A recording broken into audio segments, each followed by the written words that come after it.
ओम शांति 22/4/2025 प्रातः मुरली। ओम शांति बाप दादा मधुबन। ओम शांति मीठे बाप दादा, मीठे बच्चे, हंजी मीठे बाबा। तुम्हारा यह मोस्ट वैल्यूएबल समय है, इसमें तुम बाप के पूरे पूरे मददगार बनो। यह हमारे लिए मोस्ट वैल्यूएबल समय है, हमें बाप का पूरा पूरा मददगार बनना है। तो पूरे पूरे मददगार बनो। मददगार बच्चे ही उच्च पद पाते हैं। तो सबसे बड़ी मदद बाबा की है पवित्रता की, तो पवित्रता में बाबा को हमें मदद देनी है। प्रश्न है, सर्विसेबल बच्चे कौन सी बहानेबाजी नहीं कर सकते हैं? उत्तर,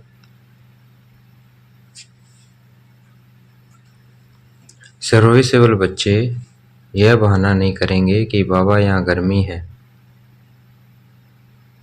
यहाँ ठंडी है, इसलिए हम सर्विस नहीं कर सकते हैं। थोड़ी गर्मी हुई या ठंडी बड़ी तो नाजुक नहीं बनना है, ऐसे नहीं, हम तो सहन नहीं कर सकते हैं। इस दुखधाम में दुख सुख, गर्मी सर्दी, निंदा स्तुति सब सहन करना है, बहानेबाजी नहीं करनी है। ईत है धीरज धर मनुआ। ओम शांति। बच्चे ही जानते हैं कि सुख और दुख किसको कहा जाता है। इस जीवन में सुख कब मिलता है और दुख कब मिलता है, सो सिर्फ तुम ब्राह्मण ही नंबरवार पुरुषार्थ अनुसार जानते हो। यह है ही दुख की दुनिया, इसमें थोड़े टाइम के लिए दुख सुख स्तुति निंदा सब कुछ सहन करना पड़ता है। इन सब से पार होना है। कोई को थोड़ा गर्मी लगती है तो कहते हैं हम ठंडी में रहें। अब बच्चों को तो गर्मी में अथवा ठंडी में सर्विस करनी है ना। इस समय थोड़ा बहुत दुख भी हो तो नई बात नहीं है, यह है ही दुखधाम। अब तुम बच्चों को सुखधाम में जाने के लिए पूरा पुरुषार्थ करना है। यह तो तुम्हारा मोस्ट वैल्यूएबल समय है, इसमें बहाना चल न सके। बाबा सर्विसेबल बच्चों के लिए कहते हैं, जो सर्विस जानते ही नहीं है वह तो कोई काम के नहीं। यहाँ बाप आए हैं भारत को तो क्या विश्व को सुखधाम बनाने। तो ब्राह्मण बच्चों को ही बाप का मददगार बनना है। बाप आया हुआ है तो उनकी मत पर चलना चाहिए। भारत जो स्वर्ग था सो अब नरक है, उनको फिर स्वर्ग बनाना है, यह भी अब मालूम पड़ा है। सतयुग में इन पवित्र राजाओं का राज्य था, बहुत सुखी थे, फिर अपवित्र राजाएं भी बनते हैं। ईश्वर दान पुण्य करने से तो उनको भी ताकत मिलती है। अभी तो है ही प्रजा का राज्य, लेकिन यह कोई भारत की सेवा नहीं कर सकते। भारत की अथवा दुनिया की सेवा तो एक बेहद का बाप ही करते हैं। अब बाप बच्चों को कहते हैं, मीठे बच्चे अब हमारे साथ मददगार बनो। कितना प्यार से समझाते हैं। देही अभिमानी बच्चे समझते हैं देह अभिमानी क्या मदद कर सकेंगे। देही अभिमानी बच्चे बाबा की मदद कर सकते हैं, जो देह में रहते हैं वो क्या मदद करेंगे, क्योंकि माया की जंजीरों में फंसे हुए हैं। अब बाप ने डायरेक्शन दिया है कि सबको माया की जंजीरों से, गुरुओं की जंजीरों से छुड़ाओ। तुम्हारा धंधा ही है। बाप कहते हैं मेरे जो अच्छे मददगार बनेंगे पद भी वह पाएंगे। बाप खुद सम्मुख कहते हैं, मैं जो हूँ जैसा हूँ साधारण होने के कारण मुझे पूरा नहीं जानते हैं। बाप हमको विश्व का मालिक बनाते हैं। यह नहीं जानते यह लक्ष्मी नारायण विश्व के मालिक थे, यह भी किसी को पता नहीं है कि अभी तुम समझते हो कि कैसे इन्होंने राज्य पाया फिर कैसे गंवाया। मनुष्य की तो बिल्कुल ही तुच्छ बुद्धि है। अब बाप आए हैं सबकी बुद्धि का ताला खोलने, पत्थर बुद्धि से पारस बुद्धि बनाने। बाबा कहते हैं मददगार बनो। लोग खुदाई खिदमतगार कहते हैं, परंतु मददगार तो बनते ही नहीं। खुदा आकर जिनको पावन बनाते हैं उनको ही कहते हैं कि अब औरों को आप समान बनाओ। खुदा आकर जिनको पावन बनाते हैं उनको ही कहते हैं कि अब औरों को आप समान बनाओ। श्रीमत पर चलो, बाप आए ही हैं पावन स्वर्गवासी बनाने। तुम ब्राह्मण बच्चे जानते हो यह मृत्यु लोक है, बैठे बैठे अचानक मृत्यु होती रहती है, तो क्यों न हम पहले से ही मेहनत कर बाप से पूरा वर्षा ले अपना भविष्य जीवन बना लेवें। मनुष्य की जब वानप्रस्थ अवस्था होती है तो समझते हैं भक्ति में लग जाएं। जब तक वानप्रस्थ अवस्था नहीं है तब तक खूब धन आदि कमाते हैं। अभी तुम सबकी तो है ही वानप्रस्थ अवस्था, तो क्यों न बाप का मददगार बन जाना चाहिए। दिल से पूछना चाहिए, हम बाप के मददगार बनते हैं? सर्विसेबल बच्चे तो नामी ग्रामी हैं, अच्छी मेहनत करते हैं, योग में रहने से सर्विस कर सकेंगे। याद की ताकत से ही सारी दुनिया को पवित्र बनाना है। सारे विश्व को तुम पावन बनाने के निमित्त बने हुए हो। तुम्हारे लिए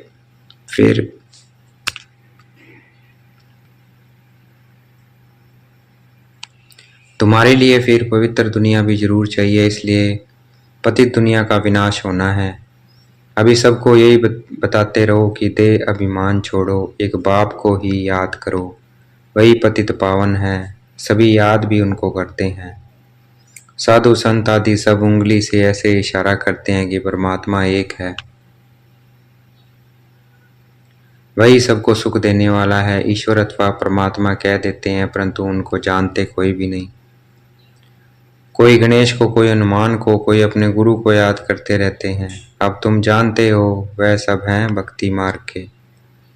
भक्ति मार्ग भी आधा कल्प चलना है। बड़े बड़े ऋषि मुनि सब नेति नेति करते आए हैं, रचता और रचना को हम नहीं जानते।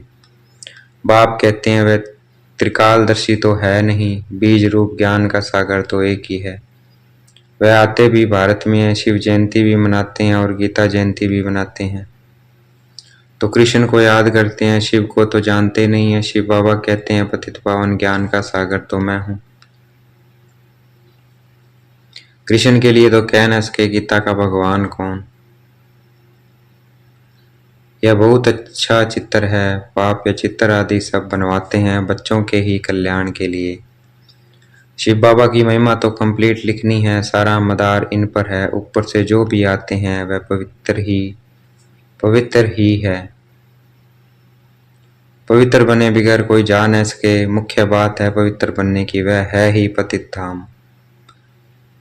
पवित्र बनने बगैर कोई जा न सके। मुख्य बात है पवित्र बनने की, वह है ही पवित्र धाम, जहाँ सभी आत्माएं रहती हैं। कौन सा? परम धाम। यहाँ तुम पाठ बजाते बजाते पतित बने हो। जो सबसे जास्ती पावन वही फिर पतित बने। देवी देवता धर्म का नाम निशान ही गुम हो गया।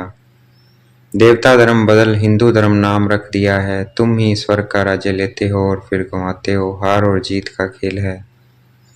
माया ते हारे हार है, माया ते जीते जीत है। मनुष्य तो रावण का इतना बड़ा चित्र कितना खर्चा कर बनाते हैं, फिर एक ही दिन में खलास कर देते हैं। दुश्मन है ना, लेकिन यह तो गुड़ियों का खेल हो गया। शिव बाबा का भी चित्र बनाए, पूजा कर, फिर तोड़ डालते हैं। देवियों के चित्र भी ऐसे बनाए, फिर जाकर डुबोते हैं। कुछ भी समझते नहीं है।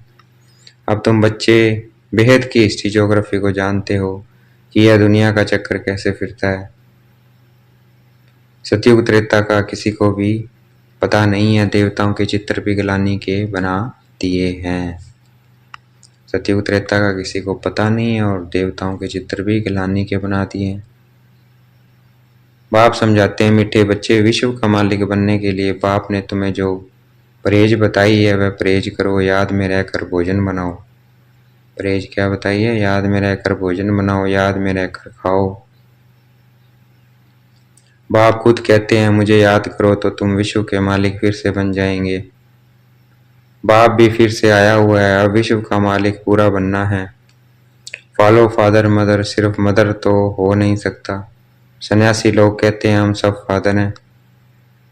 आत्मा सो परमात्मा है, वह तो रोंग हो जाता है। यहाँ मदर फादर दोनों पुरुषार्थ करते हैं। फॉलो मदर, फॉलो फादर, ये अक्षर भी यहाँ के हैं। अभी तुम जानते हो जो विश्व के मालिक थे, पवित्र थे, अब वह पवित्र है, फिर से पवित्र बन रहे हैं। हम भी उनकी श्रीमत पर चल यह पद प्राप्त करते हैं। वह इन द्वारा डायरेक्शन देते हैं, उस पर चलना है। फॉलो नहीं करते तो सिर्फ बाबा बाबा कह मुख मीठा करते हैं। फॉलो करने वालों को ही सपूत बच्चे कहेंगे ना। जानते हो मम्मा पापा को फॉलो करने से हम रजाई में जाएंगे। यह समझ की बात है, बाप सिर्फ कहते हैं मुझे याद करो तो विक्रम विनाश हो, बस और कोई को भी यह समझाओ। तुम कैसे 84 जन्म लेते लेते अब पवित्र बने हो। अब फिर पवित्र बनना है, जितना याद करेंगे तो पवित्र होते जाएंगे। बहुत याद करने वाले ही नई दुनिया में पहले पहले आएंगे। फिर औरों को भी आप समान बनाना है। प्रदर्शनी में बाबा मम्मा समझाने के लिए जा नहीं सकते। बाहर से कोई बड़ा आदमी आता है तो कितने ढेर मनुष्य जाते हैं उनको देखने के लिए कि यह कौन आया है, यह तो कितना गुप्त है। बाप कहते हैं मैं इस ब्रह्मा तन से बोलता हूँ, मैं ही इस बच्चे का रिस्पॉन्सिबल हूँ। तुम हमेशा समझो शिव बाबा बोलते हैं, वह पढ़ाते हैं, तुमको शिव बाबा को ही देखना है, इनको नहीं देखना है। अपने को आत्मा समझो और परमात्मा बाप को याद करो। हम आत्मा है, आत्मा में सारा पाठ भरा हुआ है। यह नॉलेज बुद्धि में चक्कर लगानी चाहिए।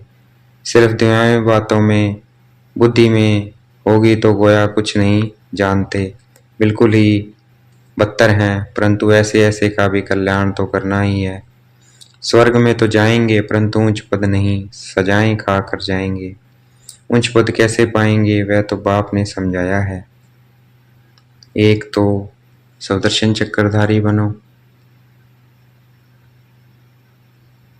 और बनाओ, योगी भी पक्के बनो और बनाओ। बाप कहते हैं मुझे याद करो, तुम फिर कहते हो बाबा हम भूल जाते हैं। लज्जा नहीं आती है? बहुत है जो सच बताते नहीं है, भूलते बहुत हैं। बाप ने समझाया है कोई भी आए तो उनको बाप का परिचय दो। अब 84 का चक्कर पूरा होता है, वापिस जाना है। राम गयो रावण गयो, इसका भी अर्थ कितना सहज है। जरूर संगम युग होगा, जबकि राम का और रावण का परिवार है। यह भी जानते हो सब विनाश हो जाएंगे, बाकी थोड़े रहेंगे। कैसे तुमको राज्य मिलता है वह भी थोड़ा आगे चल सब मालूम पड़ जाएगा। पहले से ही तो सब नहीं बताएंगे ना, फिर वह तो खेल हो न सके। तुमको साक्षी हो देखना है, साक्षात्कार होते जाएंगे। इस 84 के चक्कर को दुनिया में कोई नहीं जानते। अभी तुम बच्चों की बुद्धि में है। हम वापस जाते हैं, रावण राज्य से अभी छुट्टी मिलती है, फिर अपनी राजधानी में आएंगे। बाकी थोड़े रोज हैं, यह चक्कर फिरता रहता है, फिरता है ना। अनेक बार यह चक्कर लगाया। बाप कहते हैं जिस कर्म बंधन में फंसे हो उनको भूलो, गृहस्थ व्यवहार में रहते हुए भूलते जाओ। अब नाटक पूरा होता है, अपने घर जाना है। इस महाभारत लड़ाई बाद ही स्वर्ग के गेट्स खुलते हैं। इसलिए बाबा ने कहा है ये नाम बहुत अच्छा है, गेटवे टू हेवन। कोई कहते हैं लड़ाइयाँ तो चलती आई है। बोलो मुस्लिमों की लड़ाइयाँ कब लगी है? यह मुस्लिमों की अंतिम लड़ाई है। 5000 वर्ष पहले भी जब लड़ाई लगी थी तो यह यज्ञ भी रचा था। इस पुरानी दुनिया का विनाश होना है, नई राजधानी की स्थापना हो रही है। तुम यह रूहानी पढ़ाई पढ़ते हो रजाई लेने के लिए। तुम्हारा धंधा है रूहानी, जिस्मानी विद्या तो काम आनी नहीं है। शास्त्र भी काम नहीं आएंगे तो क्यों न इस धंधे में लग जाना चाहिए। बाप तो विश्व का मालिक बनाते हैं, विचार करना चाहिए कौन सी पढ़ाई में लगे। वह तो थोड़े डिग्रियों के लिए पढ़ते हैं, तुम तो पढ़ते हो रजाई के लिए। कितना रात दिन का फर्क है। वह पढ़ाई पढ़ने से चने भी मिलेंगे, भूंगरे भी मिलेंगे या नहीं पता थोड़ी है। वह पढ़ाई पढ़ने से किसका शरीर छूट जाए तो भूंगरे भी गए। यह कमाई तो साथ चलने की है, मौत तो सिर पर खड़ा है। पहले हम अपनी पूरी कमाई कर लें। यह कमाई करते करते दुनिया ही विनाश हो जानी है। तुम्हारी पढ़ाई पूरी होगी तभी विनाश होगा। तुम जानते हो जो भी मनुष्य मातर है उनकी मुट्ठी में है भूंगरे, उसको ही बंदर मिसल पकड़ बैठे हैं। अब तुम रतन ले रहे हो, इन भूंगरों से ममतव छोड़ो। जब अच्छी रीति समझते हैं तब भूंगरों की मिट्टी को छोड़ते हैं। यह तो सब खाक हो जाना है। अच्छा देखेंगे बाप दादा हमें याद प्यार दे रहे हैं। मीठे मीठे से खेलते बच्चों प्रति माता पिता बाप दादा का याद प्यार। गुड मॉर्निंग रूहानी बाप की रूहानी बच्चों को नमस्ते। हमें भी याद प्यार देना है। हम रूहानी बच्चों की रूहानी बाप दादा को दिल व जान शिकवा प्रेम से वेद का याद प्यार और नमस्ते। धारणा के लिए मुख्य सार। रूहानी पढ़ाई पढ़नी और पढ़ानी है, विनाशी ज्ञान रत्नों से अपनी मुट्ठी भरनी है, चनों के पीछे समय नहीं गंवाना है। अब नाटक पूरा होता है, इसलिए स्वयं को कर्म बंधनों से मुक्त करना है, स्वदर्शन चक्रधारी बनना और बनाना है, मदर फादर को फॉलो कर रजाई पद का अधिकारी बनना है। आज का वरदान है, देखेंगे बाप दादा ने मस्तक पे हाथ रखा हुआ वरदान दे रहे हैं। संकल्प को भी चेक कर व्यर्थ के खाते को समाप्त करने वाले श्रेष्ठ सेवाधारी भव। संकल्प को भी चेक कर व्यर्थ के खाते को समाप्त करने वाले श्रेष्ठ सेवाधारी भव। श्रेष्ठ सेवाधारी वह है जिसका हर संकल्प पावरफुल हो, एक भी संकल्प कहाँ भी व्यर्थ ना जाए, क्योंकि सेवाधारी अर्थात विश्व की स्टेज पर एक्ट करने वाले। सारी विश्व आपको कॉपी करती है। यदि आपने एक संकल्प व्यर्थ किया तो सिर्फ अपने प्रति नहीं किया है, लेकिन अनेकों के निमित्त बन गए। इसलिए अब व्यर्थ के खाते को समाप्त कर से सेवाधारी बनो। तो अब व्यर्थ को समाप्त करना है, बाबा को बताना है, बाबा मैं श्री सेवाधारी बनूंगा, मैं व्यर्थ हाथ से खत्म करता हूँ। आज का स्लोगन, सेवा के वायुमंडल के साथ बेहद की वैराग्य वृत्ति का वायुमंडल बनाओ। सेवा के वायुमंडल के साथ बेहद की वैराग्य वृत्ति का वायुमंडल बनाओ। अव्यक्त इशारे हैं, कमांड रूप की स्मृति से सदा विजयी बनो। संगम युग है ही कमांड रहने का युग, बाप से अकेले हो नहीं सकते, सदा के साथी हो, सदा बाप के साथ रहना अर्थात सदा संतुष्ट रहना। बाप और आप सदा कमांड हो तो कमांड की शक्ति बहुत बड़ी है। एक कार्य के बजाय 1000 कार्य कर सकते हो, क्योंकि 1000 भुजाओं वाला बाप आपके साथ है।